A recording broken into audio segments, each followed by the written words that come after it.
Hi na naman po mga kailaw, kumusta and welcome na naman po dito sa ating munting channel. Siyempre kung bago ka pa, i-subscribe mo na yan and huwag kalimutang ikalimbang ang ating notification bell icon upang ma-notify ka sa bago pa nating mga video uploads.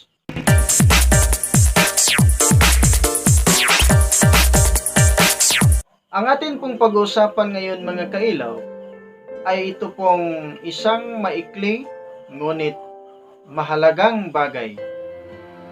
At hindi lang mahalaga, ngunit ito po yung pinakamahalagang bagay hindi lang sa buong mundo, kundi sa buong creation ng ating Panginoong Diyos.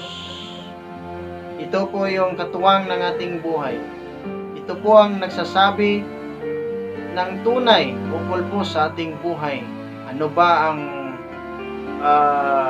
tamang direksyon na dapat sa isang tao? Dito po natin makikita lahat mga kailaw. Ano pa yung mga mahalagang bagay na gusto natin sa buhay? Pwede ding makikita natin ano ang mga paraan upang makamtan natin ang ating mga pangarap sa ating buhay.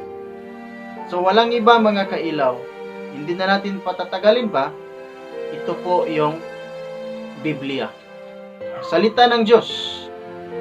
Dahil ito po ay makapangyarihang salita ng Diyos. Makikita natin ang lahat ng mga sinasabi ng ating buhay na Diyos.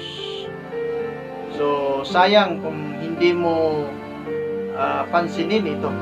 Sana'y bigyan mo ng panahon na basahin ito dahil walang ibang manual sa buong mundo na makikita natin na pwede nating gamitin para sa ating kinabukasan, lalo na po sa buhay na walang hanggan. Dito lang natin makikita ang lahat ng mga iyon, mga kailaw. So, yan lang po ang ating maikling pag-uusap ngayon.